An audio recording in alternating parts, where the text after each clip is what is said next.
माता, ये गणेश जी क्या कर रहे हैं? ध्यान से देखिए देवी अहिल्या, ये भी भक्ति भाव से भरी कोई लीला ही है।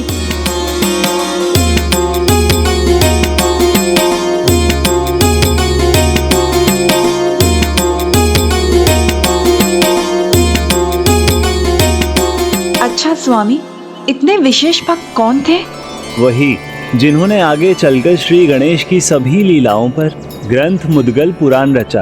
और उनकी भक्ति इतनी अनुपम अनूठी भक्ति थी कि श्री गणेश ने भक्त के लिए स्वयं को सिंदूर में रंग लिया था। और अब ऐसे अद्भुत भक्त का भगवान से मिलने का समय समीप था।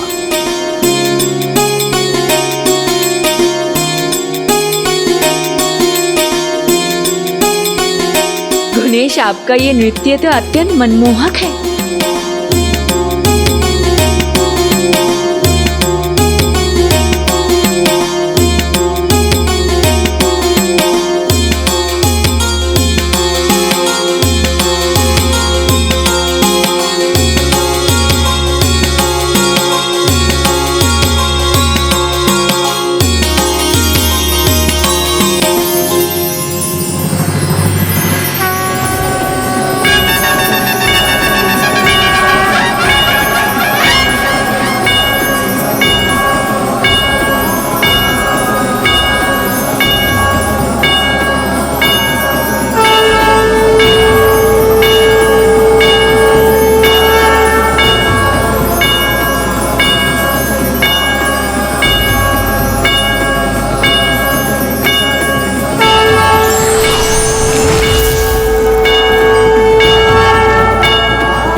प्रभु ने मुझे बुलाया है, मैं आया प्रभु। अब मुझे आपके दर्शन का सौभाग्य मिलेगा।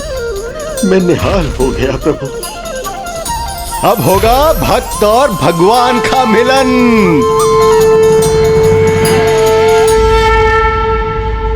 स्वर्ण भी तब कर ही निखरता है। गणेश में गुण तो है जो एक ही दंड के बाद उजागर हो रहे हैं। देखिए सभी, हमारा गणेश कितना शांत, सौम्य और एकाग्र हो गया है। प्रत्येक माँ को अपनी संतान की नटखट लीलाएं बहुत भाती है, किंतु वो उसे शांत और सुशील भी देखना चाहती है। किंतु मुझे तो मेरे गणेश के दोनों रूप ही अत्यंत प्यारे लगते हैं।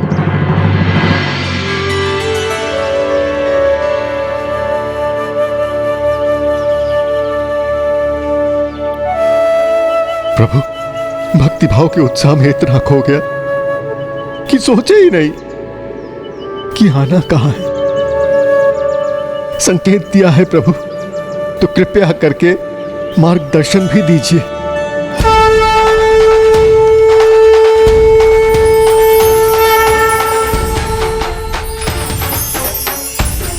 देखिए माता, गणेश ने फिर से अपनी नटखट लीला दिखा दी।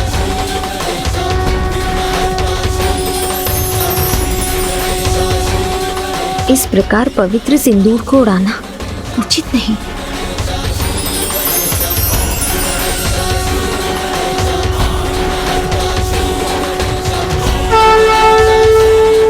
आपने मेरी विनती सुन ली प्रभु।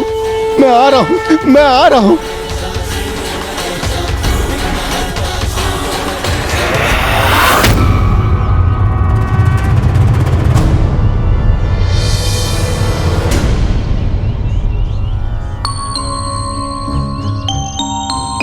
नहीं पुत्र, पवित्र है ये सिंदूर। इसे इस प्रकार उड़ाकर इसका अपमान नहीं करते।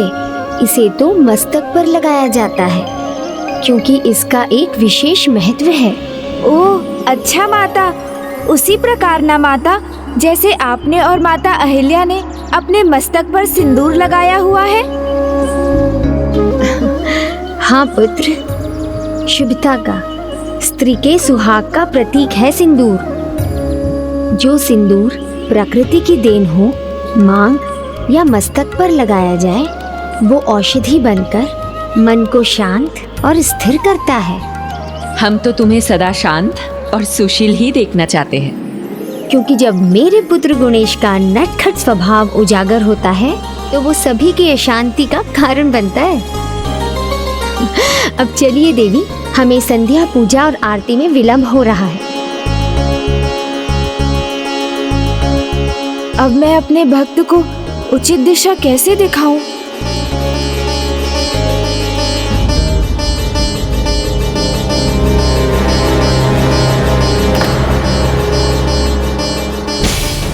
अब यहाँ से आगे किधर जाऊं? प्रभु कृपया मार्गदर्शन कीजिए। अब तो कोई अन्य उपाय सोचना होगा। सिंदूर तो उड़ा नहीं सकता, माता ने मना जो किया है। किंतु माता ने सिंदूर उड़ाने से मना किया है, लगाने से तो नहीं। मित्रों, मेरी एक सहायता करोगे? हाँ। मुझे बहुत सारा सिंदूर लाकर दोगे? सिंदूर लगाने से मन शांत रहता है ना, इसलिए चाहिए ढेर सारा। देखो गुणेश, ये मैं ले आया, ये मंदिर में रखा हुआ था। धन्यवाद, बहुत बहुत धन्यवाद रघु।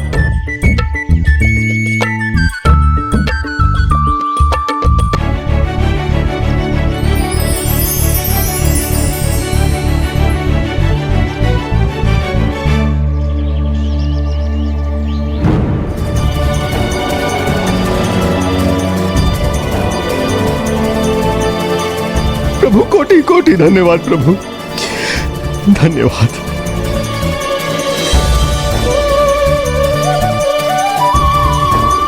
बस अब रुक जाओ गुणेश। हाँ गुणेश, अब अधिक हो रहा है। नहीं नहीं, अभी नहीं रुक सकता। मैं तो कहता हूँ तुम लोग भी लगा दो, लगाओ ना।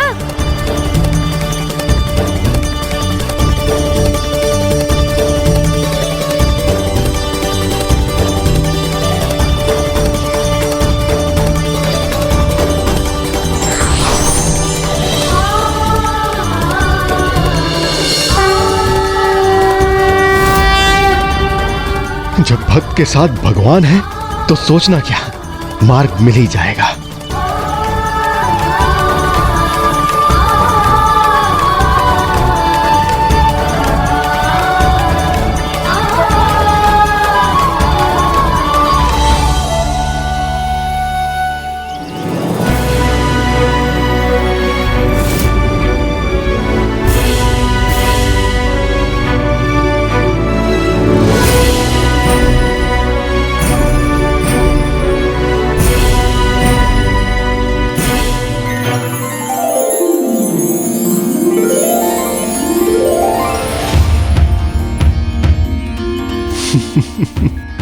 मैं कृतार्थ हो जाऊंगा प्रभु, आप ऐसे ही मार्ग दिखाते रहिए, मैं बस शीघ्र आप तक पहुंच जाऊंगा।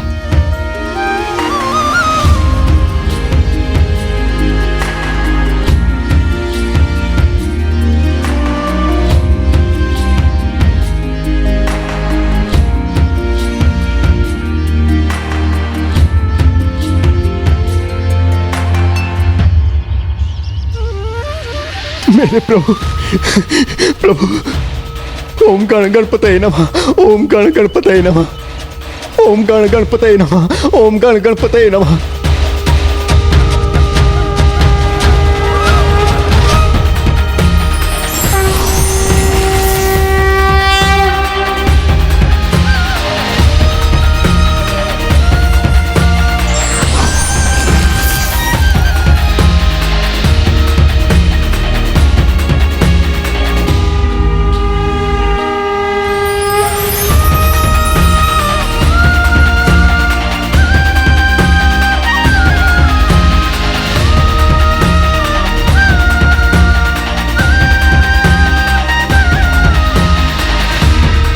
नहीं, आंसू नहीं, भक्ति का भाव देखना चाहता हूँ।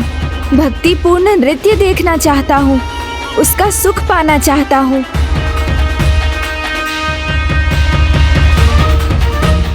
प्रभु, जहाँ भक्ति है वहाँ नृत्य है, और आज मैं भक्ति के सागर में ऐसा डूबा हुआ हूं कि मेरे पांव स्वयं थिरकना चाहते हैं।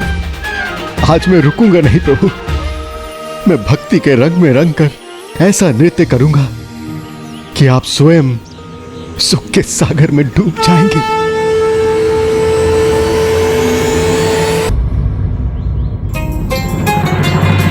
ओम गण गणपते नमः, ओम गण गणपते नमः।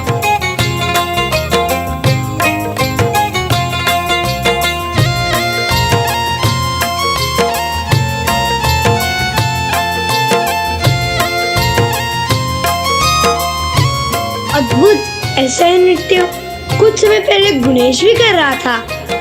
सुंदर, अति सुंदर। गणनायक गणराज को आओ करें सब वंदन।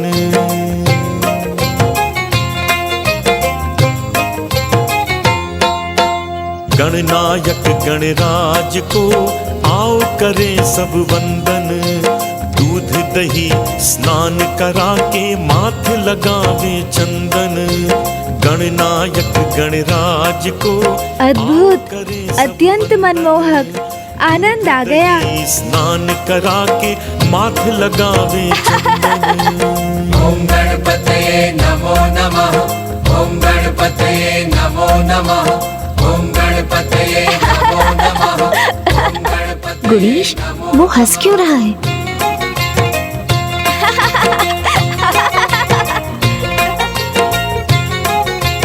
गणेश जी के हंसने की ध्वनि देखो तो क्या हो रहा है वहां।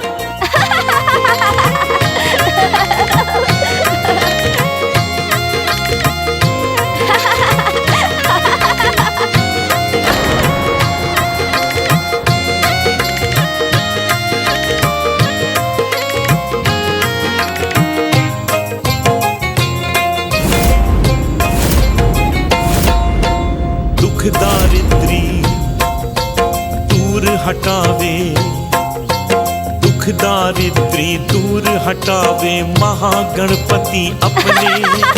थोड़ी पूजा से खुश होकर पूरे करते सपने।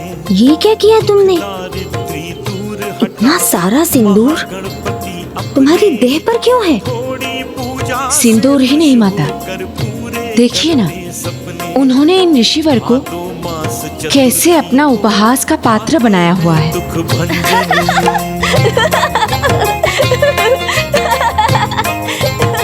बस बस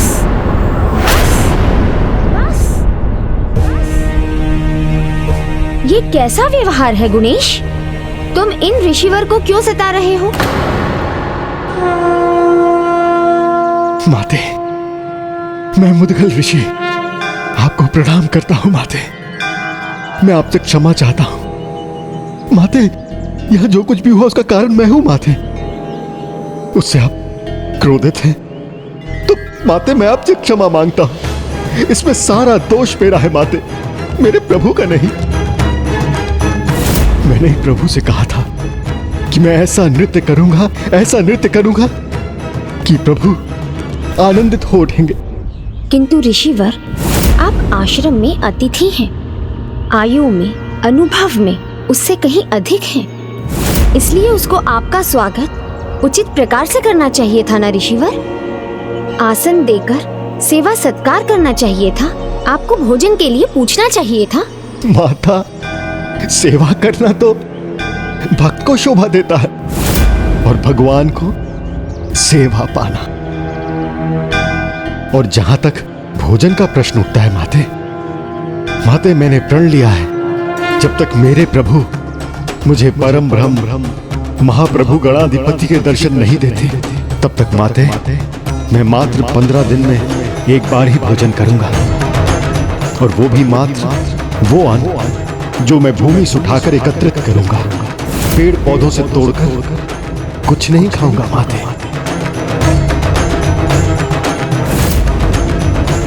आप माता के लिए वो बालक हैं, उनके मित्रों के लिए वो बालक हैं, किंतु इस भक्त के लिए साक्षात भगवान उनके सामने है,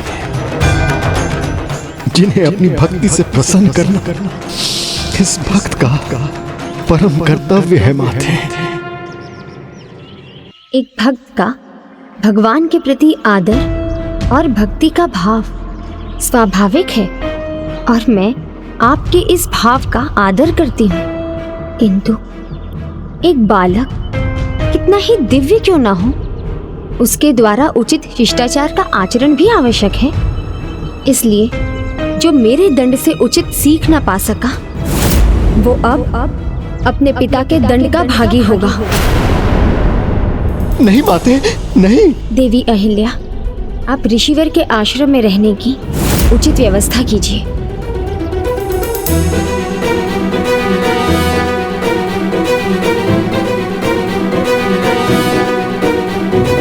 ऋषिवर, हमारे आश्रम में आपका स्वागत है। मैं अभी सारी व्यवस्था कर देती हूँ। ये शिष्य आपको आपकी कुटिया तक ले जाएंगे। यहाँ इस आश्रम में आपके अतिथि सत्कार में कोई कमी नहीं होगी।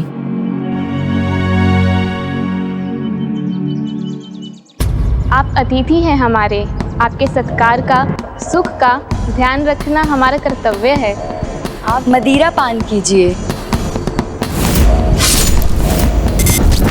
ये सब सत्कार कहीं अत्याचार में न बदल जाए। नहीं नहीं, मुझे इसकी आवश्यकता नहीं है।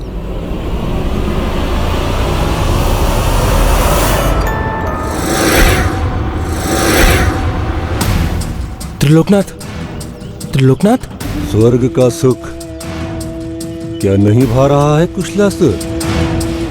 भय नहीं, संशय नहीं, समय है तुम्हारे आनंद भोगने का।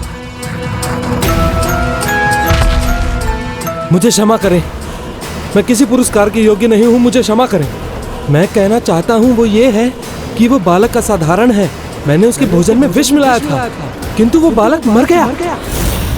ये क्या हो रहा है? मैं बार बार प्रयास कर रहा हूँ ये बोलने का कि वह बच गया, परंतु मेरे मुख से वह मर गया क्यों निकल रहा है? बस अब बंद करो अपनी प्रशंसा। जान भी लिया, मान भी लिया। विष तुम्हारा जहां पड़ जाए वो भूमि भी जल जाए। विष मिला भोजन खाकर वो बालक मर गया, तो पुरस्कार का आनंद लो।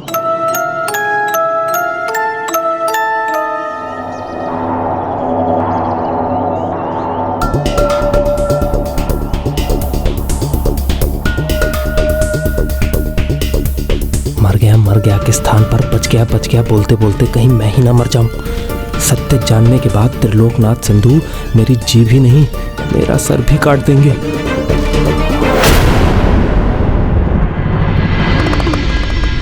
स्वामी, अब हमारे पुत्र को समझाना मेरे वश में नहीं। पहले इसने खुद को सिंदूर से रंगा और फिर ऋषि मुद्गल के साथ उपहास किया। ये अनुचित है। पुत्र गुणेश, तुम्हारी माँ तुम्हारी नटखट लीला से चिंतित हैं। तुम बता सकते हो ऐसा तुमने क्यों किया? तो शीघ्र बताओ गुणेश। पिताश्री, माता ने ही कहा था सिंदूर लगाने से मन शांत होता है, और यहाँ सब यही चाहते हैं ना कि मैं नटखट ना रहूं, शांत हो जाऊं, सुशील हो जाऊं, तो इसलिए मैंने सिंदूर लगा लिया। कैसी बातें बना रहा है ये? देख रहे हैं आप स्वामी? हाँ पिताश्री, देखिए ना, मैं तो माता के शब्दों का अक्षरशः पालन कर रहा हूँ। माता, आपने कहा सिंदूर से शुभता आती है, तो मैंने सिंदूर लगाया और शुभता के रूप में ऋषि मुद्गल हमारे आश्रम पधारे। और तुमने उनके साथ क्या किया? उपहास ना? नहीं माता, हम दोनों तो एक दूसरे के दर्शन कर अत्यंत आनंदित थे, और जब एक दूसरे से इतना गहरा संबंध हो तो आनंद में तो खोना स्वाभाविक है ना? हाँ प्रिय, ये संबंध तो भक्त और भगवान का है जो सर्वथा अद्भुत है। तो फिर आप व्यर्थ में क्यों चिंतित हो रही हैं? भक्त और भगवान का संबंध तो किसी भी राग विराग से परे है, पवित्र पावन है। इसीलिए तो भगवान सच्चे भक्त को पाकर और भक्त भगवान के दर्शन पाकर अपनी सुध बुध खो बैठते हैं। इसमें तो कोई दोष नहीं। स्वामी, आप भी इसी की ओर से बोल रहे हैं, बढ़ावा दे रहे हैं इसे? नहीं गुणेश, ये उचित नहीं। कहीं माता का ये क्रोध पिताश्री के क्रोध का कारण ना बन जाए। आप मुझे केवल इतना बताइए कि आप इसे कड़ा दंड देंगे या नहीं? शांति में ही सबका कल्याण है। पिताश्री, माता जो कह रही है अब मैं वो समझ गया। मुझे उन्हें इस प्रकार नृत्य करने के लिए प्रेरित नहीं करना चाहिए था। मैं स्वीकार करता हूँ, भूल मुझसे ही हुई है। भूल स्वीकार करने के बाद भी आप इसे कुछ नहीं कहेंगे स्वामी? कोई बात नहीं, किंतु मैं माँ हूँ और माँ अपने संतान की प्रथम गुरु होती है। मैं निभाऊंगी ये कर्तव्य। मैं करती हूँ इसका आचरण ठीक। पुत्र गुणेश, दंड मैं दूंगी तुम्हें, किंतु तुम्हें सीख अपने पिता से लेनी होगी। पूरी रात इनके समान तुम्हें ध्यान में बैठना होगा, तभी सीखोगे तुम शिष्टाचार का अर्थ।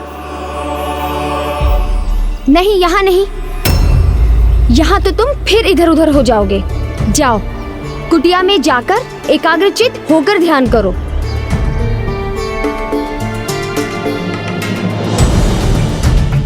उचित है माता। ये है आपका विश्राम कक्ष।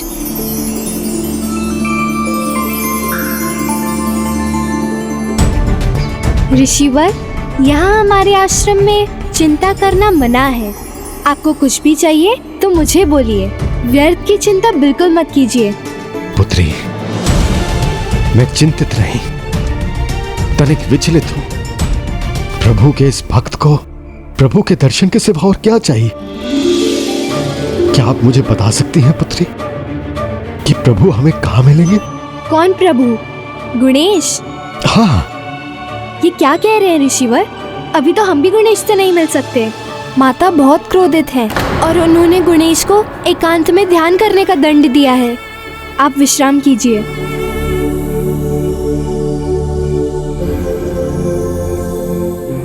मैं तो मन भरकर अपने प्रभु से मिल भी ना सका। भेंट भी अधूरी रह गई।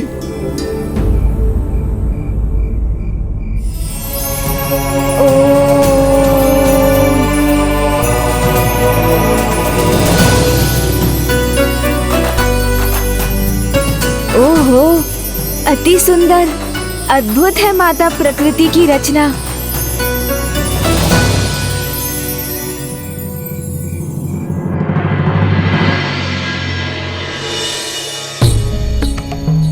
माता से स्मरण हुआ, उनका आदेश है मुझे एकाग्रचित रहना चाहिए और मैं तो आज्ञाकारी पुत्र हूँ।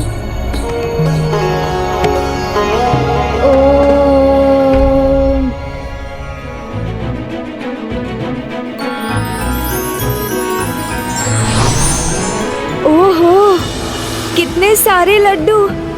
माता के हाथ का स्वाद, आहा, अद्भुत है। नहीं नहीं, माता ने कहा था ध्यान लगाओ।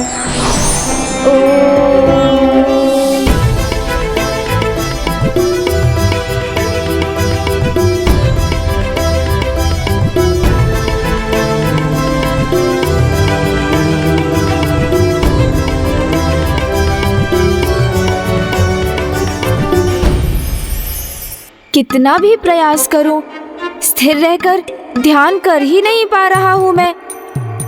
माता पार्वती, गुणेश का ध्यान तो बार बार भंग हो रहा है, किंतु जिस प्रकार निर्दोष भाव से वो प्रयास कर रहे हैं, ये अत्यंत मनमोहक है। आसपास की वस्तु किसी का भी ध्यान भटका सकती है, किंतु पुत्र, यदि तुम अपने भीतर, अपनी अंतर आत्मा पर ध्यान लगाओगे तो तुम्हारी चेतना समस्त ब्रह्मांड से जुड़ जाएगी और तुम्हारा ध्यान सफल होगा। तो पुत्र, अब ध्यान लगाओ और हाँ, मेरी आज्ञा के बिना यहाँ से हिलने का साहस भी मत करना। जी माता। अपने भीतर अपनी अंतरात्मा से जुड़ाव करना है मुझे, तब मैं समस्त ब्रह्मांड से जुड़ जाऊंगा।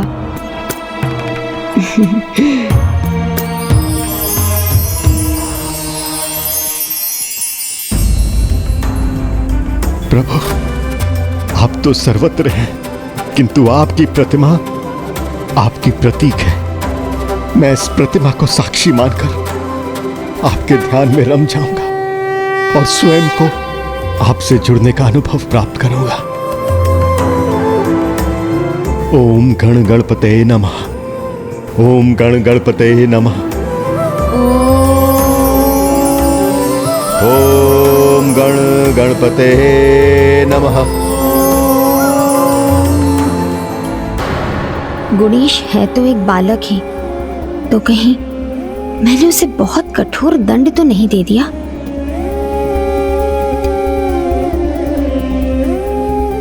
ऐसी परिस्थिति में अत्यधिक स्नेह संतान में दोष को ही बढ़ावा देता है और दंड गुण को उजागर करता है। मुझे गुणेश में दोष नहीं, गुण ही गुण देखने हैं, किंतु मेरी ममता उसके कष्ट को देखकर दुखी हो रही है। प्रिय, आपका मन अशांत क्यों लग रहा है प्रिय? दंड तो आप ही ने दिया है उसको, तो उसे लेकर व्यथा भी आपको हो रही है।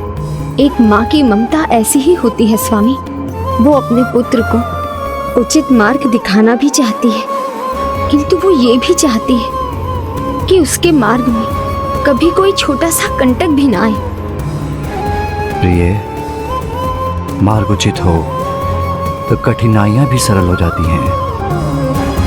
आपने उसे प्रेरित किया तो अपने पुत्र पर विश्वास कीजिए, फिर उसके मार्ग में कंटक क्या, कंटक भरा वन भी आ जाए, कंकड़ पत्थर क्या, शिलाओं से भरा पर्वत भी आ जाए, उसे कुछ नहीं रोक सकेगा।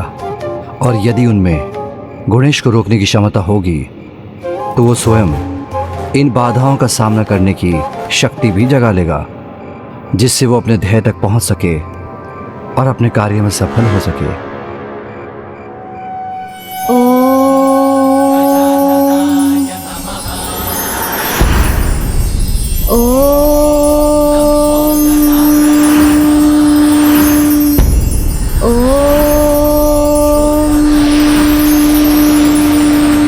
उचित कहा था माता ने। मैं अपने भीतर संपूर्ण ब्रह्मांड देख सकूंगा, उससे जुड़ाव स्थापित कर सकूंगा।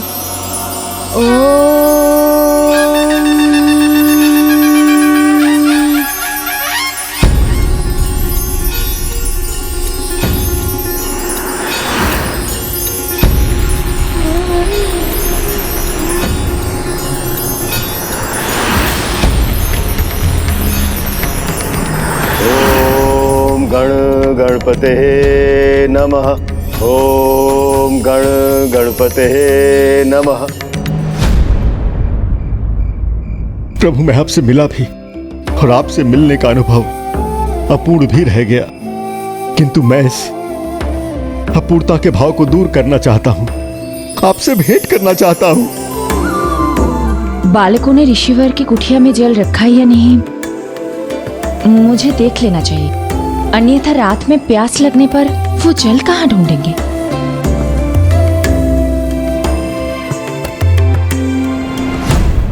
प्रभु, ये भक्त आपसे गुहार लगाता है, कृपया कर अपने इस भक्त से एक बार भेंट कर लें, अन्यथा मैं इसी प्रकार रात भर आपकी प्रतीक्षा करता रहूंगा, न सोऊंगा और न शांत रहूंगा।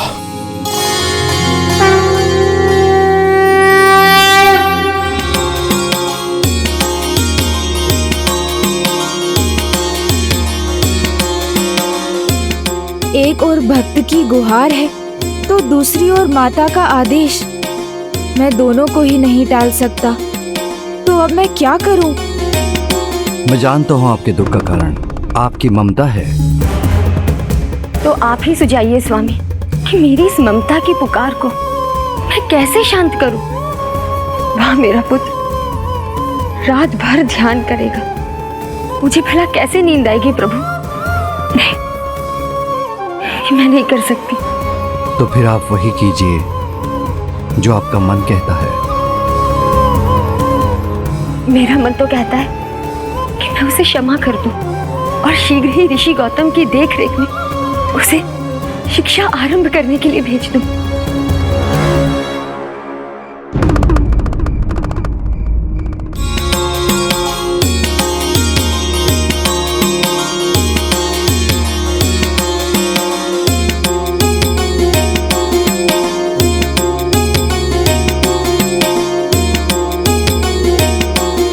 भक्त की पीड़ा दूर करना मेरा दायित्व है, किंतु माता के आदेश का पालन भी मेरा कर्तव्य है। इसलिए मैं इस कुटिया से बाहर नहीं जा सकता। तो फिर इस दुविधा का भला क्या समाधान है?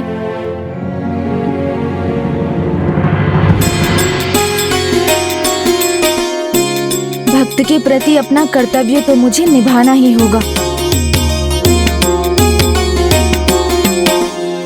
आपके अंतर्मन की अद्भुत पुकार सुनकर मैं भला कैसे रुक सकता था ऋषिवर? गुणेश, आश्चर्य! विवश कर दिया आपकी भक्ति के संगीत ने मुझे। ये कैसे संभव है?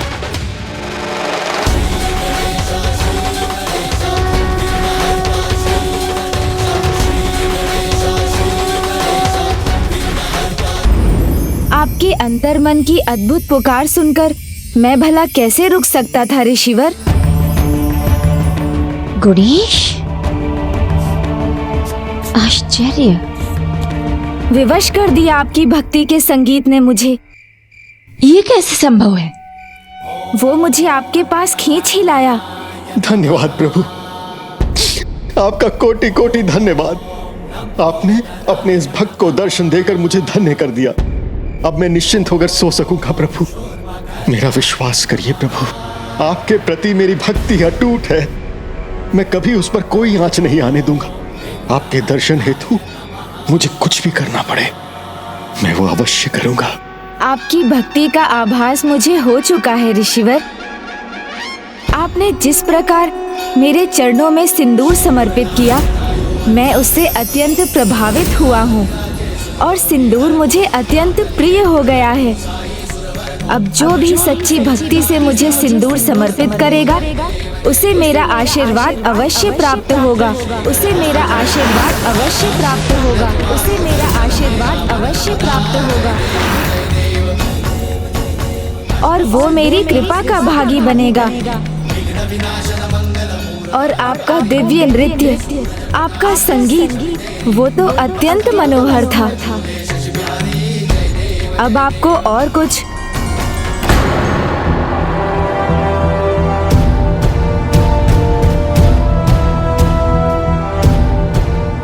अब और कुछ क्या करेंगे ऋषिवर? इतना तो सता चुके हैं आप इन्हें। अब इन सरल स्वभाव के ऋषिवर को और कितना सताएंगे? हाँ, नहीं माते, माते क्षमा कीजिए। प्रभु स्वयं यहाँ पर नहीं आए। मैंने प्रभु का आह्वान किया है यहाँ पर आने के लिए। ऋषिवर, गुणेश अपनी मीठी बातों से कैसे उलझाते हैं, उससे मैं ही नहीं पूरा आश्रम परिचित है। इसीलिए गुणेश, अब जो भी कुछ कहना है माता पार्वती के सामने ही कहेंगे आप।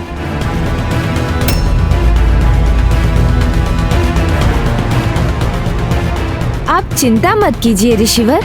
दो माताओं का स्नेह मिला है मुझे और दोनों के मन में मेरे लिए अपार ममता है। मुझे जाना होगा, कल भेंट होगी। अब आप विश्राम कीजिए। विश्राम तो वो तब करेंगे ना जब आप उन्हें करने देंगे। माता की आज्ञा का पालन नहीं किया आपने, अब तो आपको और दंड मिलेगा। चलिए माते, आइए आइए। भूल तो मुझसे हुई है जो मैंने भ्राता परम श्री कृष्ण के समान पुत्र मांग लिया। एक पल स्थिर नहीं रहता, सदा किसी न किसी नटखट लीला में व्यस्त रहता है। बहन, 16 कलाओं से पूर्ण हूं मैं, अतः मेरे सामने गुणेश की नटखट लीलाएं भी स्वाभाविक है। आप तो बस आनंद लीजिए उसकी लीलाओं का।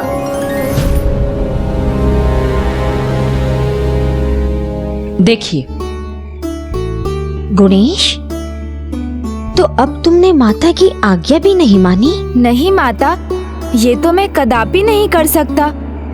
आप विश्वास कीजिए, मैंने आपकी आज्ञा नहीं टाली।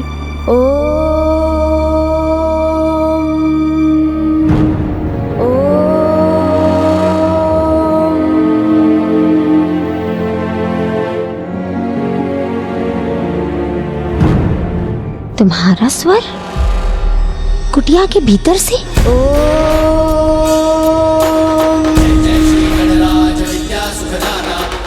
चलिए।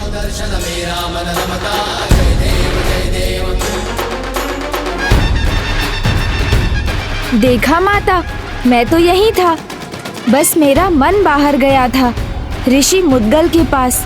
वो इतने भक्ति भाव से, इतने स्नेह से जो पुकार रहे थे मुझे। ओह, ये तो उचित है। गुणेश ने मेरे आदेश का उल्लंघन नहीं किया। देखा माता, फिर से अपने मीठी मीठी बातों में उलझाने का प्रयास कर रहे हैं। यदि इनका मन यहाँ से बाहर गया था तो ये यहाँ ध्यान कैसे कर रहे थे? इनकी ये नटखट लीला तभी समाप्त होगी जब इनकी विधिवत शिक्षा होगी, अन्यथा ये नई नई लीलाओं से हमें भ्रम में डालते रहेंगे। नहीं नहीं माता, ऐसा नहीं है। बस गुणेश, मैं और कुछ नहीं सुनना चाहती। माता अहिल्या उचित कह रही हैं। तुम्हारा सुधार तभी होगा जब तुम कल से ऋषि गौतम के शिष्य बनोगे। तब देखती हूँ मैं कि कैसे तुम अपनी नटखट लीला करते हो। उचित है माता।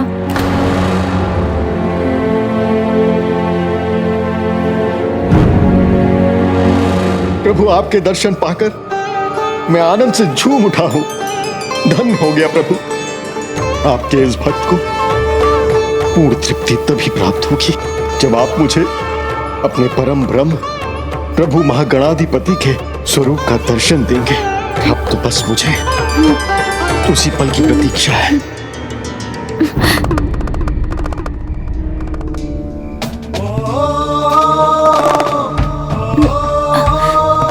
क्या हुआ पुत्र, तुम्हें नींद नहीं आ रही?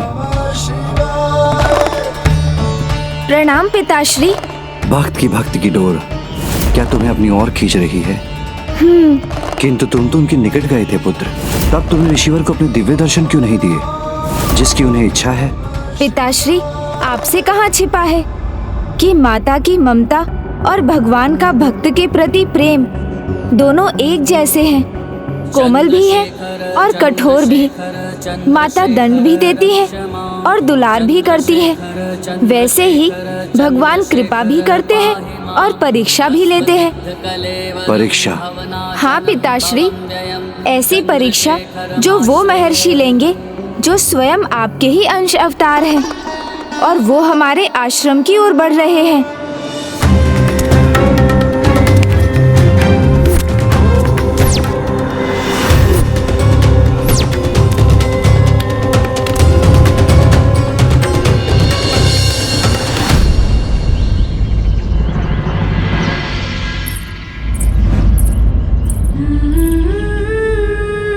अच्छा पुत्र, तो पिताश्री ने उठा दिया तुम्हें?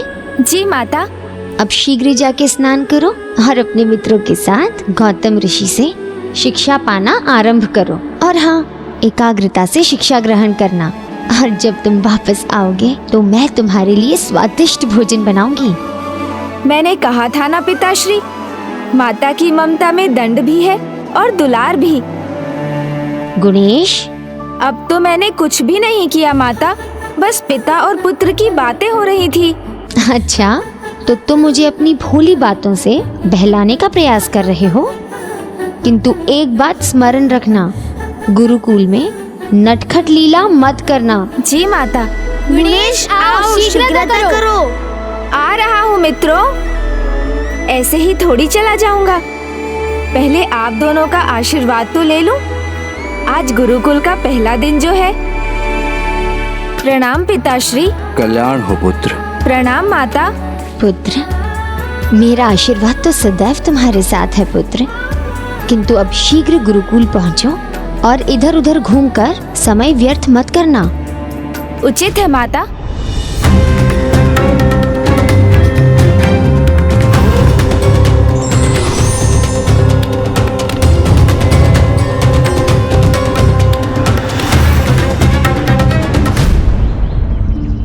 शिक्षा का क्या अर्थ है पता है? नहीं तो तुम बताओ। अब से सारे खेल बंद, अब से बस शिक्षा ही शिक्षा। गुणेश, आज से बस सीखना ही सीखना, तो फिर खेल का समय कैसे मिलेगा?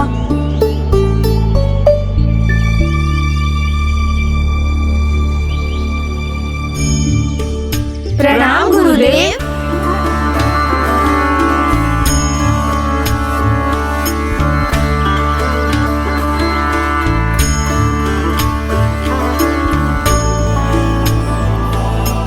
क्या हुआ वत्स गणेश?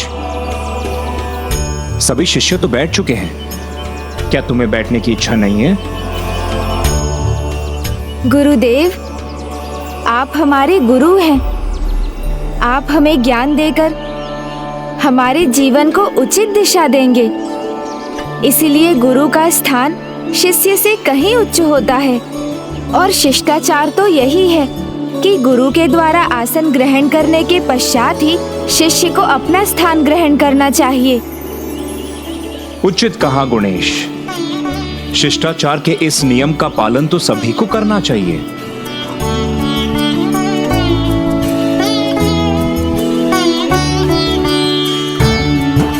आज तुम्हारे शिक्षा का प्रथम दिन।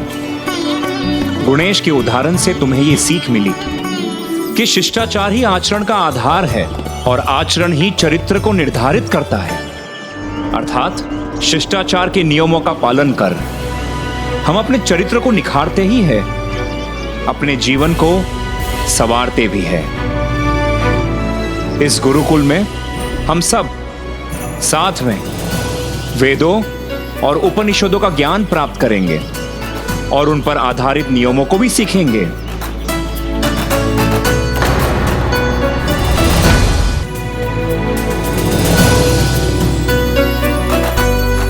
माता पार्वती, आइए, आपका गुरुकुल में स्वागत है। प्रणाम माता। धन्यवाद ऋषिवर।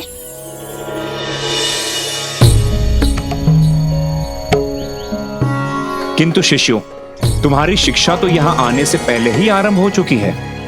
ये बताओ कि जन्म से अब तक किसने तुम्हें शिक्षा दी? इसका उत्तर भी बहुत सरल है शिष्यों। एक बालक की प्रथम गुरु तो उसकी माता ही होती है। हाँ, ये तो सत्य है गुरुदेव। मेरी माता ने ही मुझे चलना सिखाया और उचित प्रकार से भोजन करना भी। हाँ गुरुदेव, मेरी माता मुझे सदा कुछ सिखाते रहती हैं। हाँ शिष्यों, जीवन की सबसे महत्वपूर्ण शिक्षा तो माता ही देती है। माता, ये मेरे शिष्यों का परम सौभाग्य है कि स्वयं जगत जननी के पाठ से इनका गुरुकुल आरंभ होगा। एक माँ की तो यही इच्छा होती है कि उसकी संतान को श्रेष्ठ शिक्षा मिले, जिसे आधार बनाकर वो ऐसे उत्तम जीवन की रचना करे जिस पर सभी को गर्व हो। तो अब मेरे प्रश्न का भी उत्तर दो। जीवन में सबसे अधिक महत्व किसका है?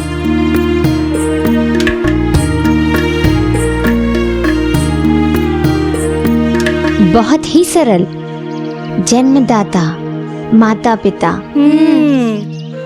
और गुरु, जो ज्ञान देते हैं, मार्गदर्शन देकर सुंदर और सफल जीवन जीने की प्रेरणा देते हैं। तो आप सबके जीवन में इन तीनों का बड़ा योगदान है।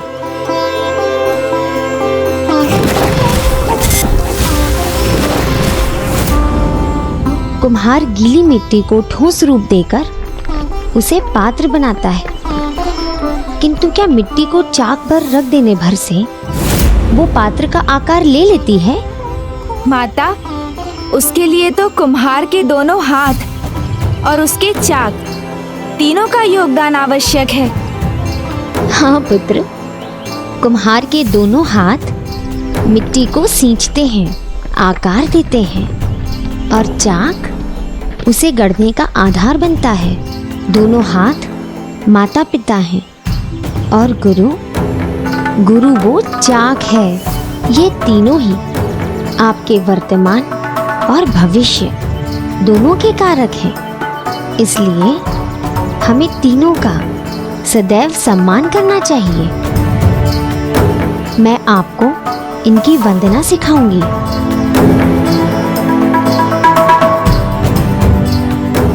गुरुर ब्रह्मा गुरुर्विष्णु गुरुर्देवो महेश्वरः गुरुर साक्षात परम ब्रह्म तस्मै श्री गुरुवे नमः।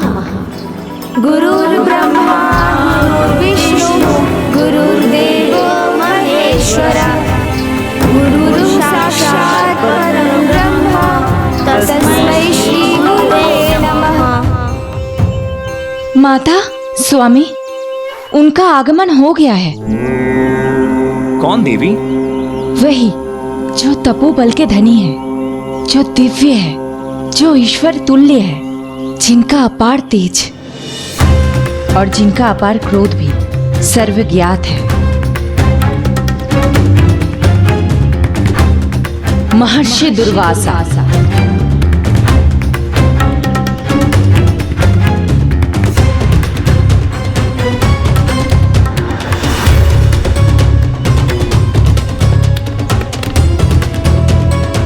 अद्भुत, बहुत ज्ञानी ऋषि है ये। किंतु क्रोध भी करते हैं। हाँ, देवता भी इनसे डरते हैं। कुछ गड़बड़ मत कर देना। एक बार क्रोध से देख लिया तो भस्म हो जाओगे।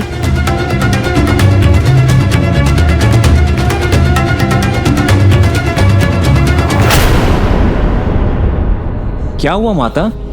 आप अचानक इतनी चिंता में क्यों आ गए? ये तो हमारा सौभाग्य है कि ऋषि दुर्वासा हमारे आश्रम में पधार रहे हैं। स्वामी, जो पल भर में क्रोधित होकर श्राप दे थे, जिन्होंने स्वयं अपनी पत्नी को कदली फल बन जाने का श्राप दे दिया, मैं आपको इसी क्षण भस्म होने का श्राप देता हूँ।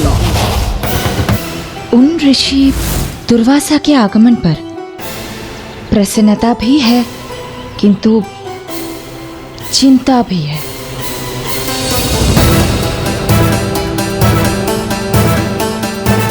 क्योंकि यदि गणेश ने अपने नटखट स्वभाव के कारण उनके सामने कोई भूल कर दी तो। मुझे भी देखना है ऋषिवर को।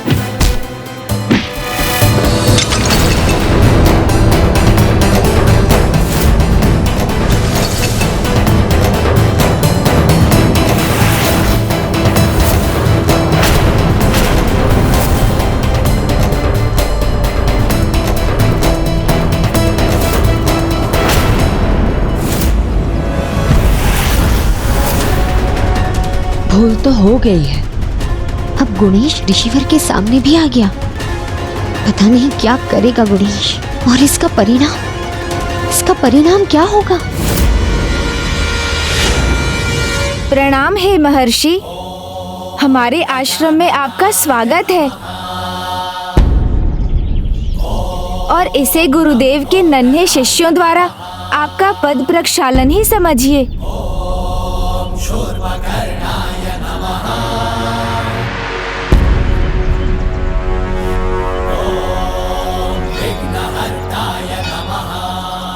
मेरे क्रोध से सभी परिचित हैं, किंतु बड़ी चतुराई से तुमने मेरी जागृत होने वाली क्रोधाग्नि को जल से मेरे पद का प्रक्षालन करके शांत कर दिया।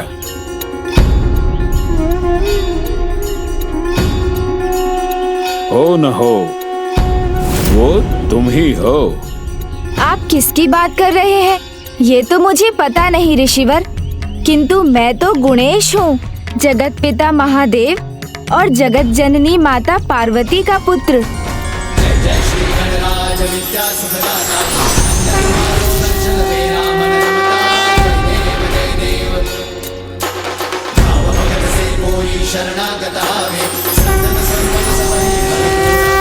तो ये सत्य है, जगत के पालनहार पधार चुके हैं।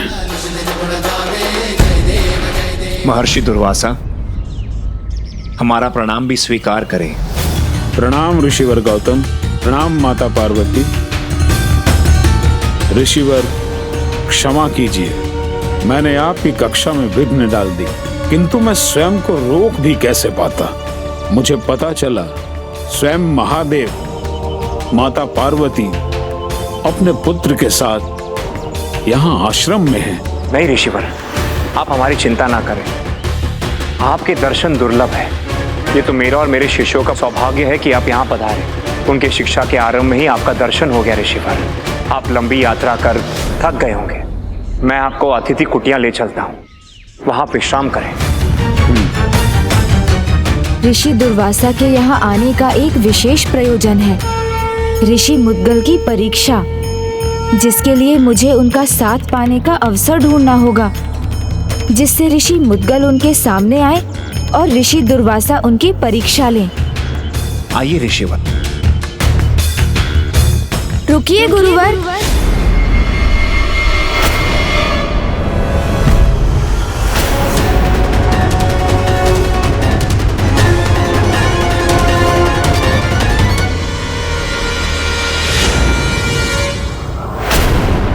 गुरुदेव, क्षमा कीजिए, मैंने आपको रोका, किंतु शिक्षा का लाभ तो तभी है ना जब उसे जीवन में अपनाया जाए। और माता ने अभी शिक्षा दी है कि माता पिता और गुरु का सदा सम्मान करना चाहिए।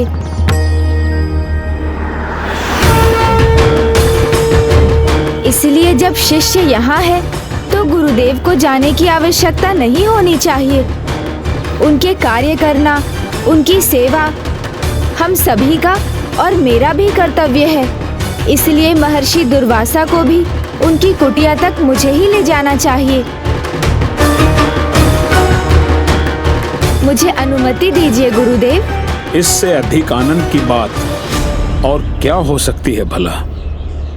उचित है गुणेश, ऋषिवर को उनके कुटिया तक ले जाओ।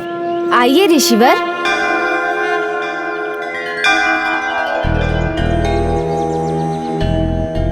ऋषि मुद्गल के साथ उन्होंने जो उपहास किया था, कहीं गुणेश ऋषि दुर्वासा के साथ कोई ऐसा व्यवहार न करते।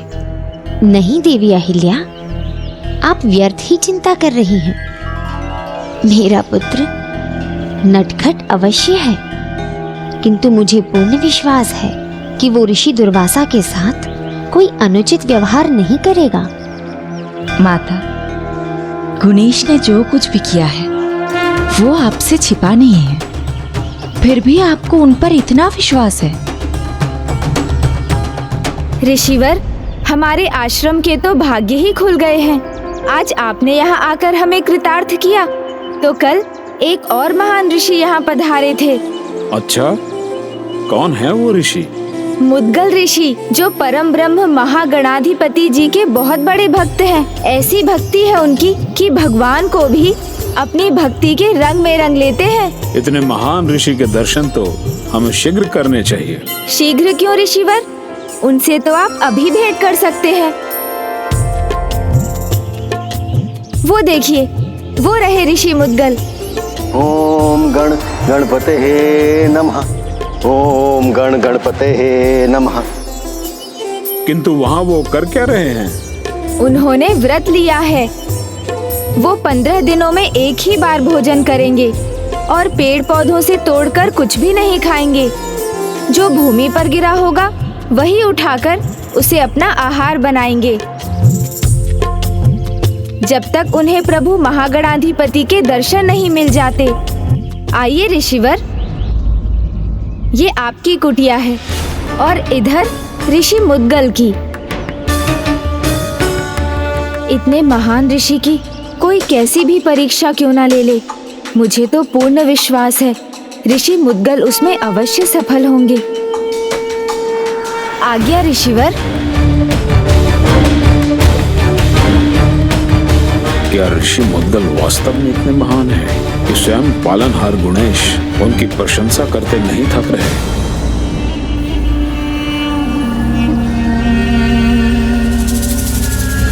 मैं आपके लिए पुष्पहार लेकर आई हूँ।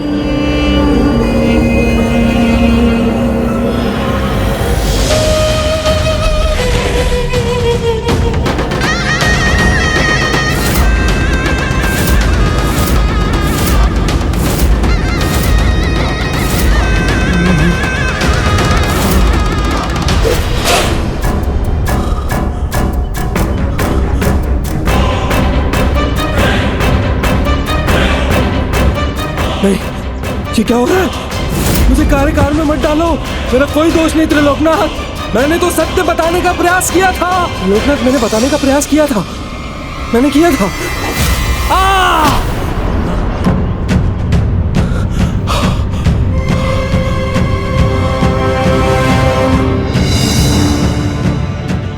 मैं इसमें और विलंब नहीं कर सकता। जो बात मैं अभी तक बोल कर नहीं बता पाया वो मैं लिख कर बताऊंगा। ओम गण गणपते नमः। ओम गण गणपते नमः। ओम गण गणपते नमः। इतना मेरे लिए पर्याप्त है प्रभु। इसकी दलिया बनाकर आपको भोग चढ़ाऊंगा, उसके पश्चात प्रसाद ग्रहण करूंगा।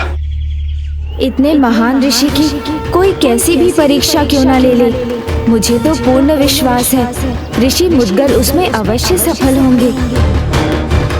उचित है, मैं इनकी अत्यंत कठिन परीक्षा लूंगा। भावनाओं, विचारों, धैर्य और भक्ति की परीक्षा है ये। इसका परिणाम उन सभी के लिए उत्तर होगा जिन्हें गुणेश पर लेस मात्र भी संदेह है। ओम गण गणपते नमः। ओम गण गणपते नमः। मुझे जो करना था मैंने कर दिया। महर्षि दुर्वासा अब ऋषि मुद्गल की परीक्षा अवश्य लेंगे, तो मुझे गुरुदेव के पास लौट जाना चाहिए।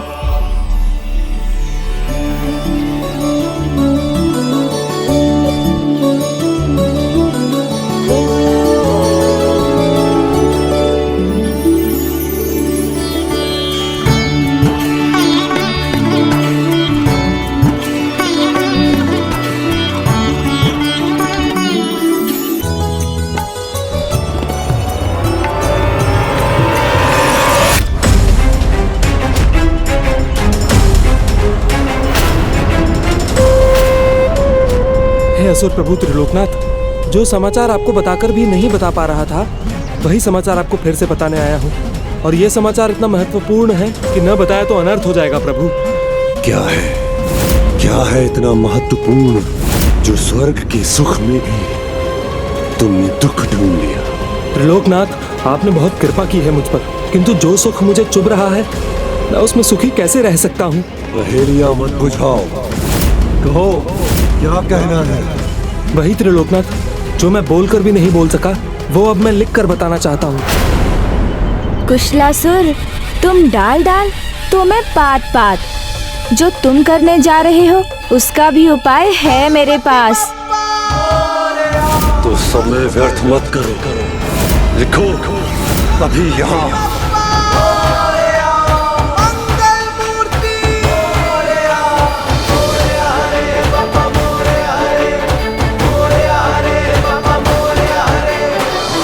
गुरुवर, एक विनती है, स्वीकार करने की कृपा कीजिए। हमें अक्षर लिखने का अभ्यास करने की इच्छा है। देवी अहिल्या, पुत्र गुणेश अपनी नटखट लीला त्याग कर किस प्रकार अपनी शिक्षा में ध्यान दे रहा है। माता को गुणेश पर पूर्ण विश्वास है, किंतु मेरे मन में तो अभी भी उनकी नटखट लीलाओं को लेकर अनेकों चिंताएं हैं। ये तो बहुत उत्तम विचार है वत्स। उचित है, अक्षर ज्ञान के आरंभ में हम सर्वप्रथम ओम लिखना सीखेंगे। यही एक अक्षर है जो संपूर्ण सृष्टि का आधार है। इसमें अ, उ और म का मेल ब्रह्मा, विष्णु और शिव के मेल का प्रतीक है। ओम लिखकर त्रिमूर्ति का आशीर्वाद प्राप्त होगा और तुम सभी की शिक्षा सरल ही नहीं होगी, उसमें दिव्यता का भी वास होगा।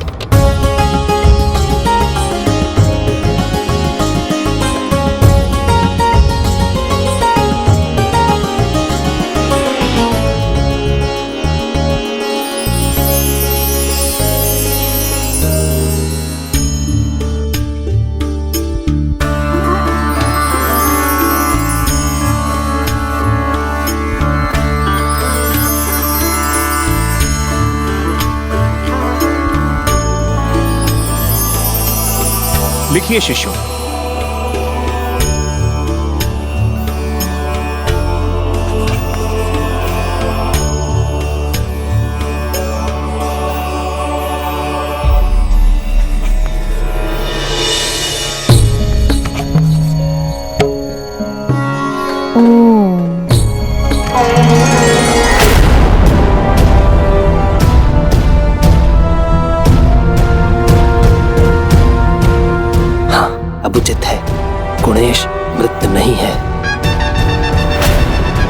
ये मैं मिटा देता हूँ।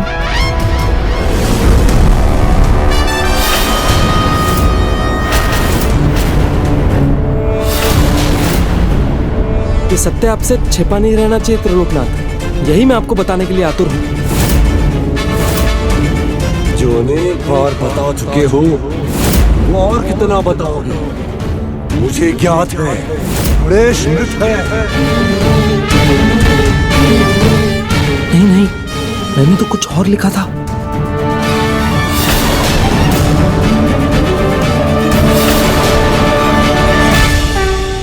फिर वही करना होगा मुझे। ये देखिए प्रभु, बार बार मेरा समय नष्ट कर रहे हो। स्वर्ग का सुख पाकर बुद्धि भ्रष्ट हो गई है तुम्हारी।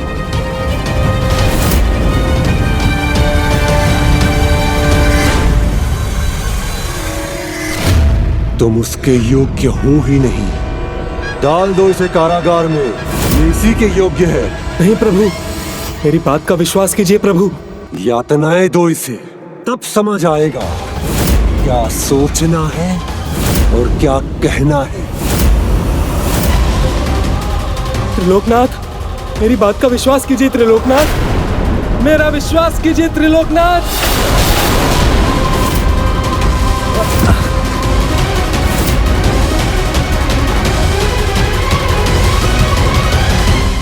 सिंधु का आशय कुछ और था, किंतु भूल से ही उसने जो कहा वो उचित कहा, क्योंकि उसी कारागार में कुशालासुर को सत्य का ज्ञान होने वाला था।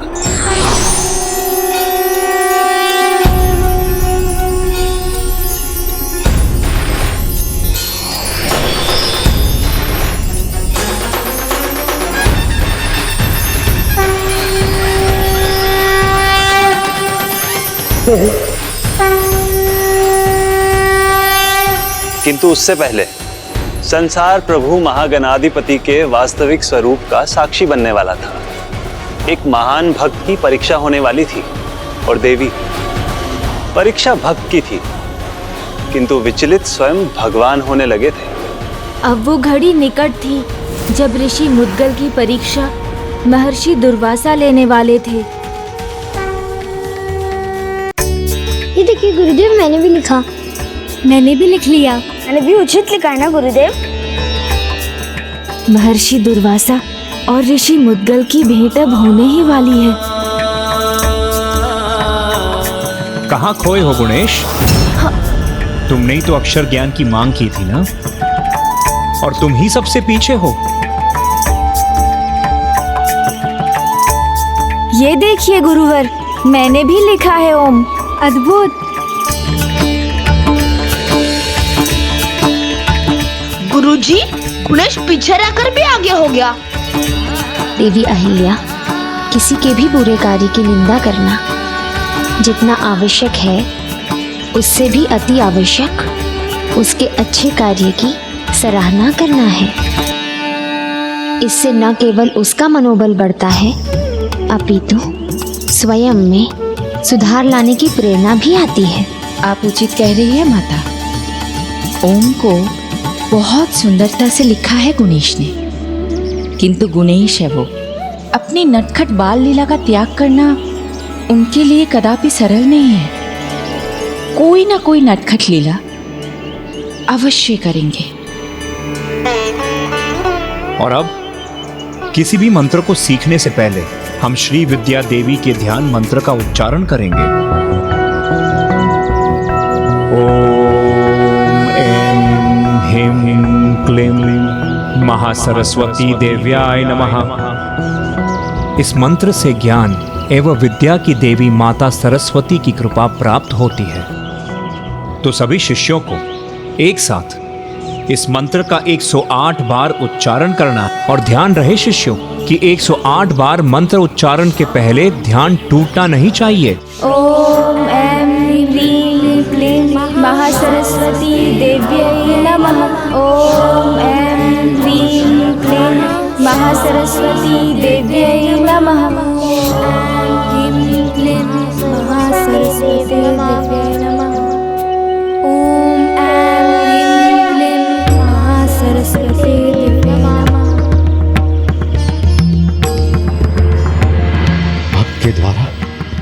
प्रस्तुत इस भोग को स्वीकार करें प्रभु।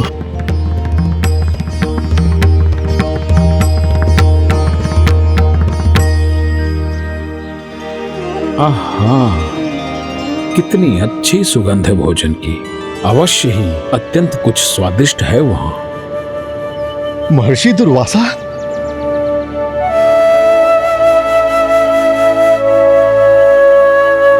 कल्याण हो। अहो भाग्य हमारे जो आप हमारे द्वार पर पधारे। मैं धन्य हो गया ऋषिवर, धन्य हो गया। आइए पधारिए।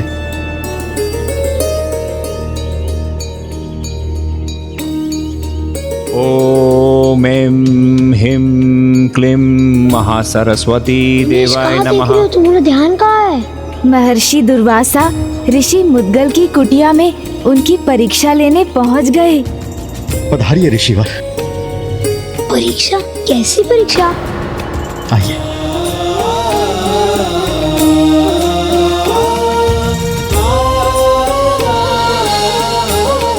ऋषि मुद्गल, आपकी कुटिया से आती भोजन की सुगंध से आकर्षित होकर मैं यहाँ खींचा चला है।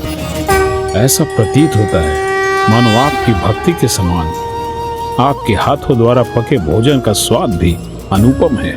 किंतु ऋषिवर, भूमि पर पड़े अन्न के दानों से बना साधारण भोजन का स्वाद असाधारण कैसे हो सकता है, ये मुझे ज्ञात नहीं आ रहा ऋषिवर। इतना साधारण भोजन महर्षि दुर्वासा को प्रस्तुत करने में लज्जा आ रही है, तो क्या करूं मैं? ओ अच्छा, तो क्या ऋषि मुद्गल ने महर्षि दुर्वासा को भोजन नहीं प्रस्तुत किया? वैसे ठीक भी है, 15 दिनों से उन्होंने भोजन जो नहीं किया है, तो अपना भोजन कैसे दे दे? तो यदि उन्होंने भोजन नहीं परोसा तो महर्षि दुर्वासा उनसे अत्यंत क्रोधित होंगे, श्राप ही दे डालेंगे।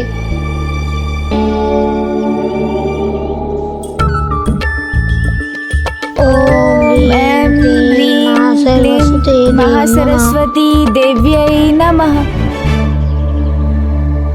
ऋषिवर, इस भोजन में न घृत है, न नमक है, न मीठा है। स्वाद रहित सादा भोजन आपको कैसे भाएगा, यही सोचकर आपको परोस नहीं रहा था।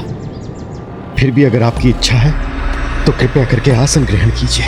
मैं इसी पल आपको भोजन परोस देता हूं। आइए। ये तो प्रभु महागणाधिपति को चढ़ाया भोग है, भगवान का प्रसाद है। इसे मैं अस्वीकार करूं? असंभव है।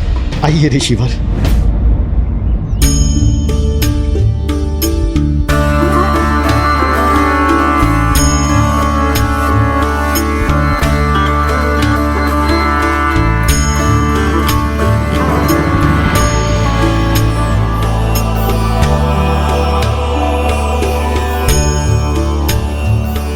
तो ऋषिवर ने भोजन परोस दिया, किंतु सारा भोजन उन्होंने महर्षि दुर्वासा को प्रस्तुत कर दिया, तो वो स्वयं क्या खाएंगे? रघु, माता और गुरु माता दोनों देख रहे हैं, मंत्र पर ध्यान रखो। ओम ऐं ह्रीं क्लीं महासरस्वती देव्यै नमः। ओम ऐं ह्रीं।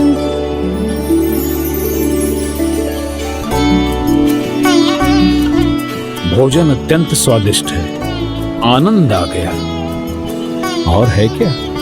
अवश्य ऋषिवर, अवश्य। ये लीजिए।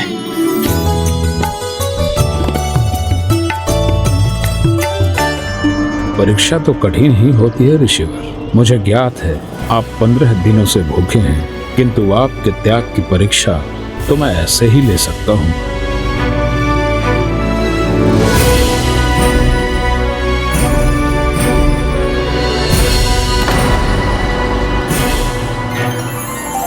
मैं वही खाकर संतुष्ट हो जाऊंगा जो प्रभु की प्रतिमा के सामने रखा है।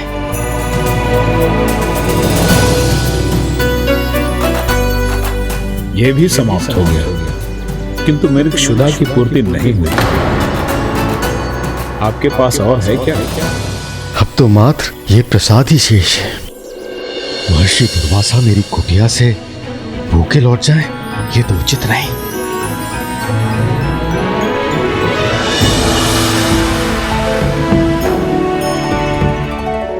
क्या वो गणेश चिंतित को हो गए?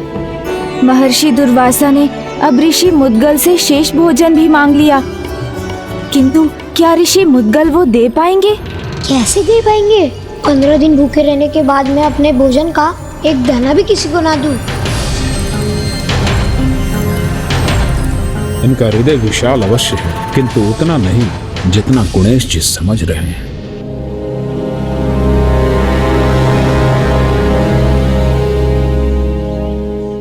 ऋषिवर, आपको आनंद आ रहा है? ये मेरे लिए भी आनंद की बात है। लीजिए। अवश्य।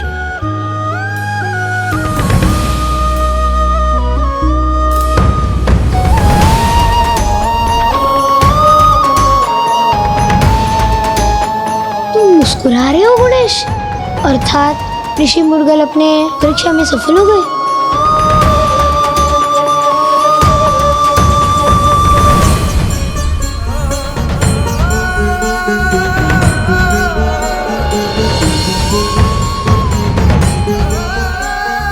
मैंने तो सारा भोजन समाप्त कर दिया। आपके लिए कुछ बचा ही नहीं।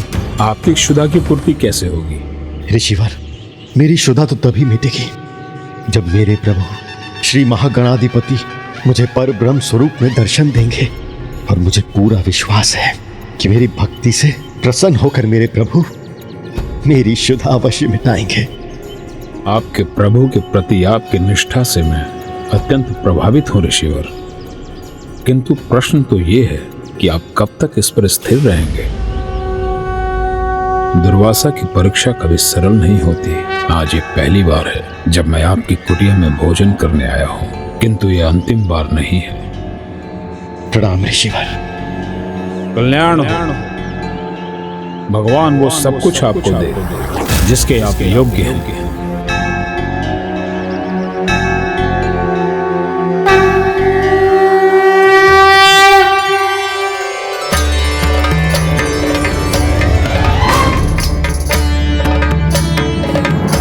ओम ऐं ह्रीं क्लीं महासरस्वती देव्यै नमः।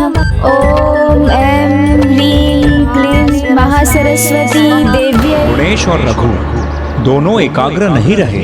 मैंने 108 बार मंत्र उच्चारण करने को कहा था।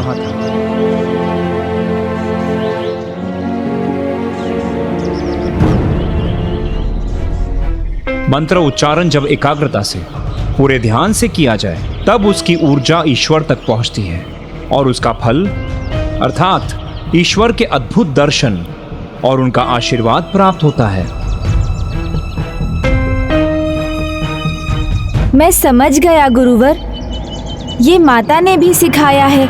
एकाग्र होकर देखने से ही पुष्पों की सुंदरता, सूर्योदय के समय सूर्यदेव की दिव्य आभा, यहाँ तक कि जल तरंगों का वायु प्रवाह का संगीत, सभी का आभास एकाग्र रहने पर ही होता है।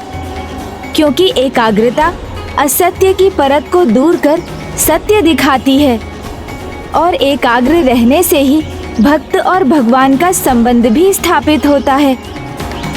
इसलिए एकाग्रता तो हम सभी के लिए आवश्यक है और हम शिष्यों के लिए ही नहीं, माता अहिल्या और स्वयं आपके लिए भी गुरुवर।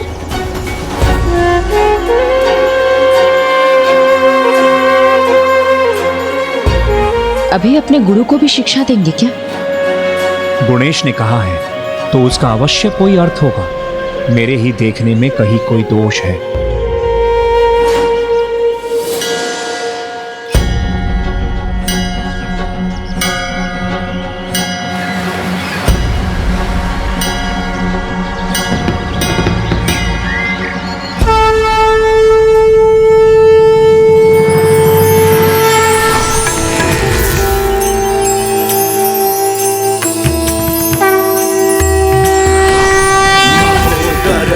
ख्यातो ज्ञान ब्रह्म प्रकाशकः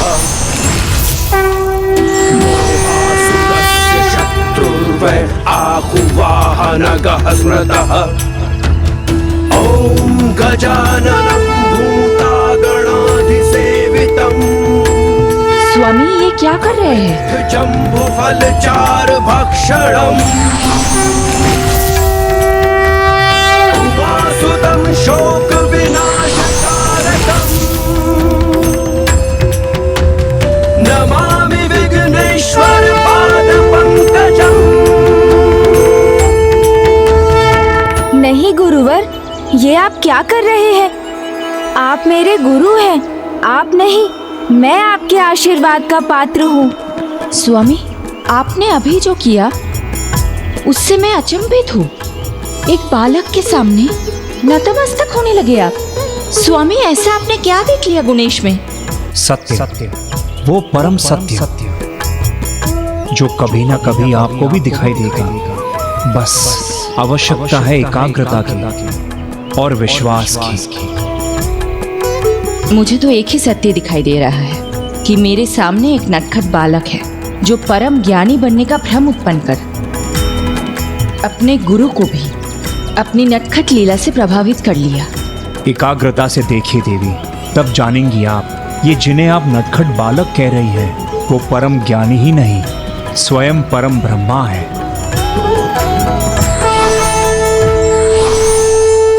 मुद्गल ऋषि प्रभु के दर्शन की प्रतीक्षा में था, किंतु प्रभु के दर्शन हुए गौतम ऋषि को। अब आप सोचेंगी कि ये कैसी लीला थी प्रभु महागणाधिपति जी की। भगवान के भक्तों का गंतव्य एक है, प्रभु के दर्शन, जिसका मार्ग है भक्ति। किंतु वो मार्ग हर भक्त को लक्ष्य पर अपने समय पर ही पहुंचाता है। कभी कभी इसमें अधिक समय लगता है तो कभी कम। और जिस भक्त को दर्शन पाने में अधिक समय लगता है, प्रभु उसकी और भी कठोर परीक्षा ले रहे होते हैं, जिससे वो और भी परिपक्व हो सके और भी अधिक महान भक्त बन सके।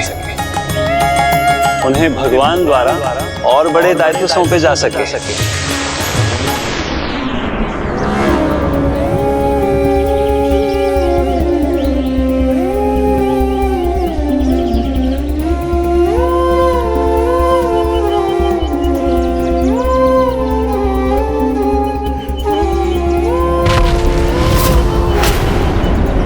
प्रभु,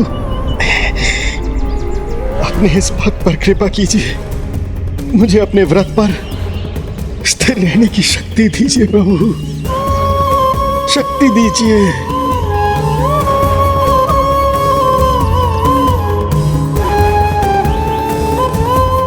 अब आपकी परीक्षा का एक और चरण है ऋषि मुद्गल।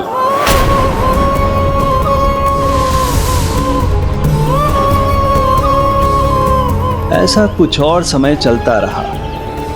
ऋषि दुर्वासा प्रत्येक 15 दिनों में ऋषि मुद्गल की परीक्षा लेने जाते। ऋषि मुद्गल हर बार उन्हें अपना भोजन प्रदान करते, किंतु फिर भी ऋषि दुर्वासा संतुष्ट न थे और धीरे धीरे ऋषि मुद्गल की अवस्था और बिगड़ने लगी।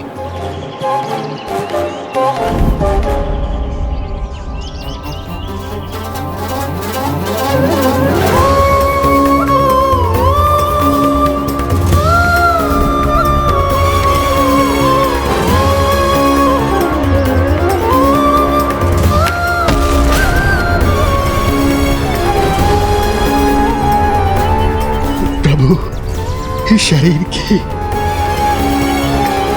दुर्बलता के कारण मैं पहले समान आपको नृत्य नहीं दिखा सकता, परंतु आपको प्रसन्न करने हेतु एक तारा तो अवश्य बजा सकता हूं।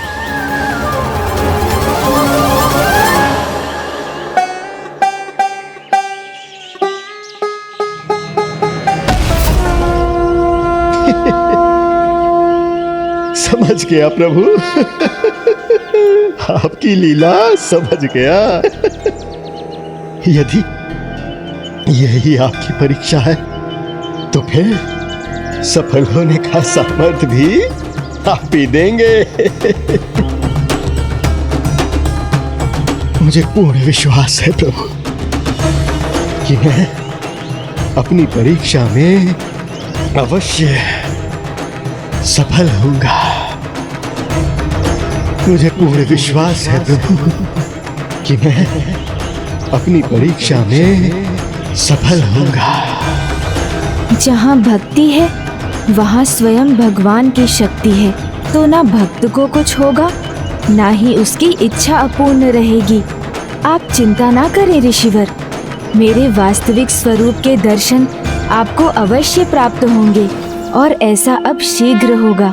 उसका समय अब निकट आ गया है। समय निकट आ गया है? किसका समय?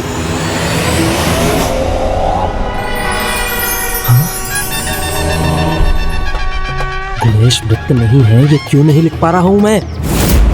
एक बार फिर प्रयास करता हूं।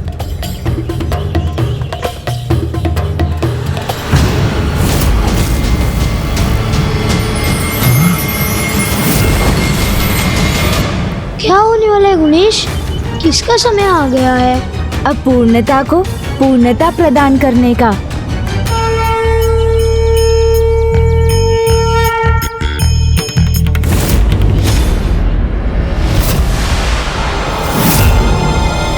गणेश मृत्यु नहीं है, गणेश मृत्यु नहीं है। मैं लिख पा रहा हूं, मैं सफल हो गया। सुनो, मैं लिख पा रहा हूं, गणेश मृत्यु नहीं है। ये देखो, ये देखो, गणेश मृत्यु नहीं है। गणेश मृत्यु नहीं है। देखो, तुम देखो, गणेश मृत्यु नहीं है।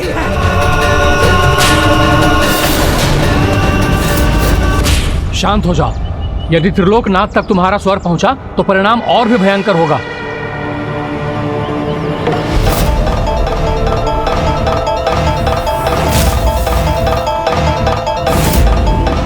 प्रभु, प्रभु ये देखिए, गणेश मृत नहीं है, गणेश मृत नहीं है।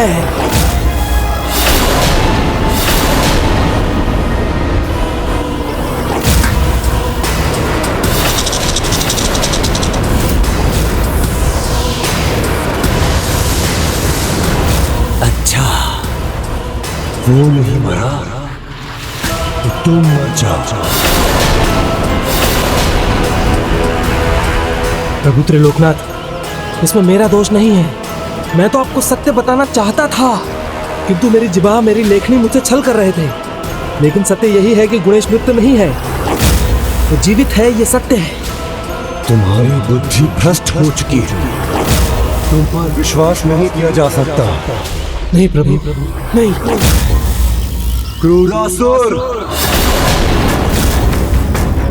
व्योमासुर, कर्मठ,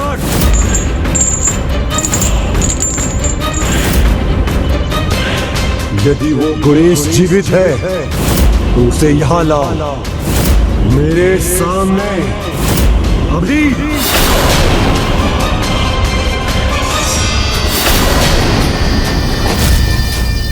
तुम्हारा परिणाम मृत्यु है, भले ही वो जीवित हो या मृत।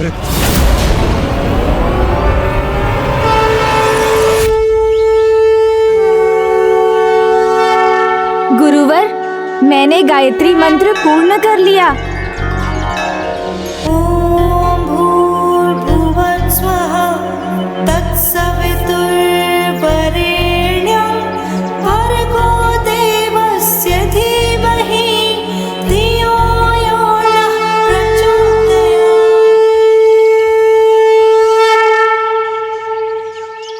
शिक्षा आरंभ हुई है तो जैसे इनका स्वभाव ही बदल गया है।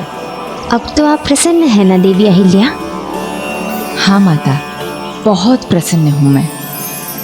गुणेश ने अपनी नटखट लीला का त्याग ही नहीं किया। शिक्षा ग्रहण करने में उत्साह और एकाग्रता का परिचय भी दिया है। वास्तविकता में वो प्रशंसा के पात्र है। और माता, इसी कारण माता अहिल्या ने प्रभु गणाधिपति जी की विशेष पूजा का आयोजन भी किया है। हाँ माता, उसकी व्यवस्था कहाँ तक हुई है मैं जाके एक बार देख लेती हूँ।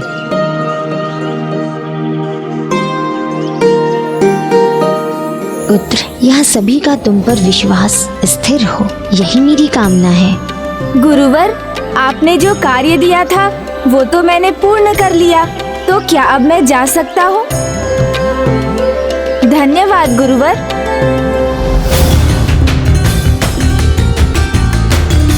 गणेश तो सदा हमारी प्रतीक्षा करता है, फिर आज अचानक ऐसे क्यों चला गया?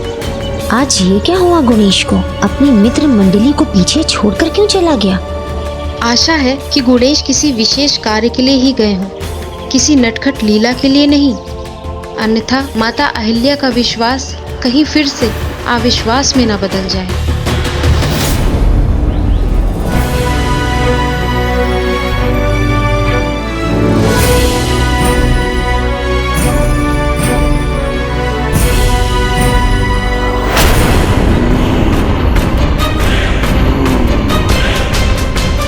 कहाँ छिपा है ये बालक? दिखाई क्यों नहीं देता? है तो इसी आश्रम में ना, तो फिर ढूंढते हैं उसे और मार देते हैं। चलो। ये गणेश तो अदृश्य हो गया है, कहीं मिल ही नहीं रहा। यहाँ भी नहीं है। तो गया कहाँ? ना ही गुरुकुल में है, ना ही पूजा स्थान में। तो कहाँ हो सकता है गणेश?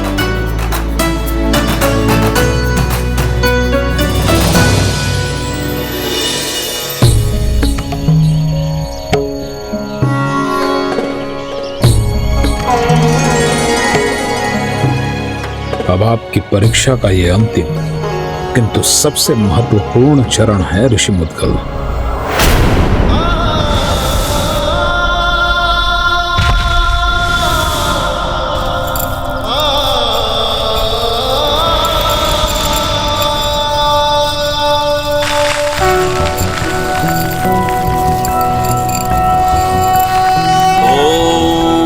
वक्रतुंड महाकाय सूर्यकोटि समप्रभ। मुझे पता था प्रभु, आप मेरी सहायता हेतु अवश्य आएंगे।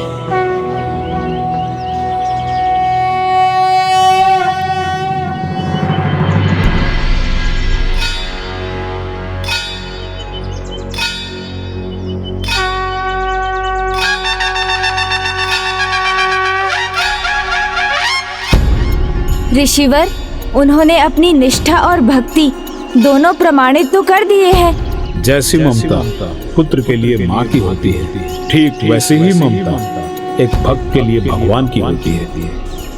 यही कारण है कि आप मुझे ऋषि मुद्गल की परीक्षा को समाप्त करने के लिए कहने आए हैं। ऋषिवर, मैं भक्त का पक्ष नहीं ले रहा हूँ। जितना मैंने उन्हें देखा और जाना है, किसी भी अवस्था में वो अपनी भक्ति पर ही स्थिर रहेंगे। फिर आप उनकी परीक्षा कितनी ही बार क्यों ना ले लें। और सत्य तो ये भी है कि अति कैसी भी हो, अच्छी नहीं होती। अति होती है तो पोषण देने वाली धूप भी पौधे को जला देती है। स्नेह से भरी ममता भी संतान को बिगाड़ देती है। सफलता देने वाला संकल्प भी असफलता की ओर ही धकेल देता है। और अति होने पर विश्वास भी भूल कर आता है। उचित है तो मुझे एक बार और उनकी परीक्षा लेने की अनुमति दीजिए, ताकि मुझे भी ज्ञात हो कि मैंने अति की है या ऋषि मुद्गल पर अति हो चुकी है। क्योंकि आज मुझे ऐसा प्रतीत हो रहा है कि वो अपनी भक्ति से भटक जाएंगे। उनमें इतनी शक्ति नहीं कि वो भोजन भी तैयार कर सके। उचित है ऋषिवर, भक्ति की शक्ति तो असंभव को भी संभव कर देती है। और कभी कभी भक्त की भक्ति की शक्ति भगवान की शक्ति से भी बड़ी हो जाती है।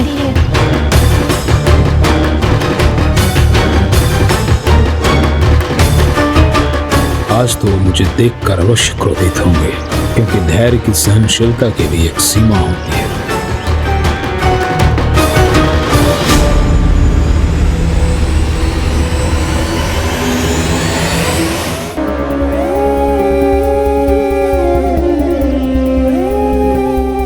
प्रणाम ऋषिवर। आइए, मैंने आपका भोजन परोस रखा है। आइए ऋषिवर।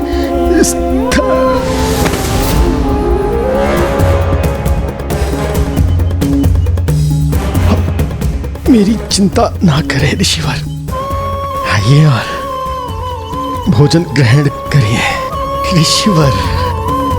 ऋषिवर, आप संकोच क्यों कर रहे हैं?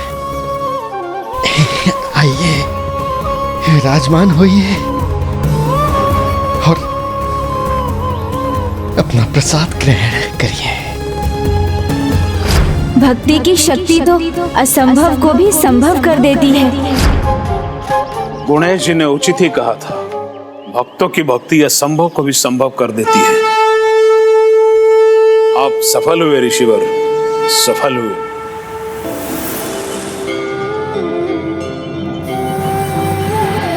आज मैं नहीं, आप आसन ग्रहण करेंगे। आइए ऋषि।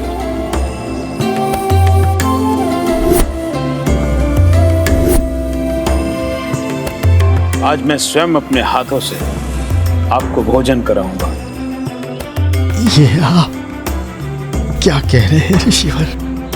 आप तो मेरे अतिथि हैं।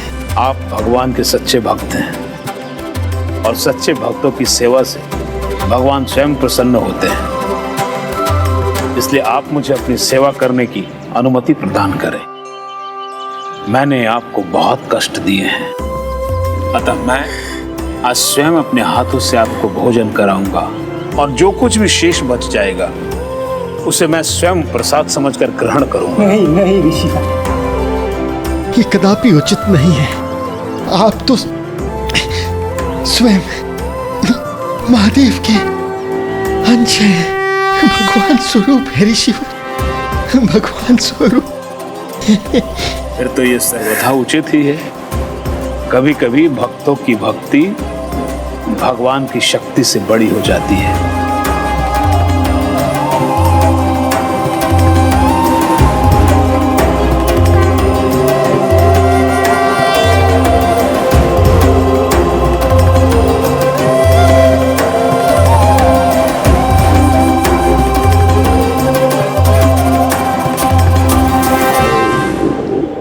मुद्गल ऋषि की भूख तो मिट गई, किंतु अब भूख से मेरे पेट में गुड़गुड़ होने लगा है। इसे शांत करने का कुछ उपाय करना होगा।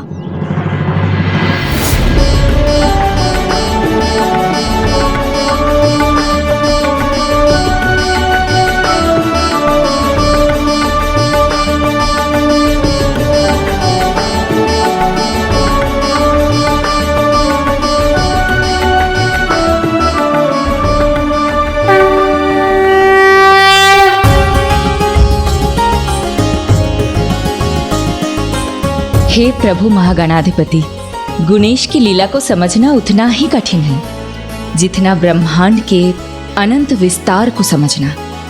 पल में बालक सा स्वभाव और पल में ऐसा ज्ञान दिखाते हैं जैसे सब कुछ उनमें ही समाया हो। हर क्षण यही चिंता सताती है कि वो फिर से कोई नटखट लीला न रच दे। प्रभु, मैं तो बस इतना चाहती हूँ कि उनका अवतार जिस उद्देश्य से हुआ है उसके लिए वो धीर और गंभीर रहे, अन्यथा संसार को सिंधु और उसके अत्याचार से मुक्ति कैसे मिलेगी? एक बार दिख जाए बस तो हम प्राण निकाल देंगे उसके, किंतु वो है कहाँ? हमें दिखाई क्यों नहीं दे रहा है?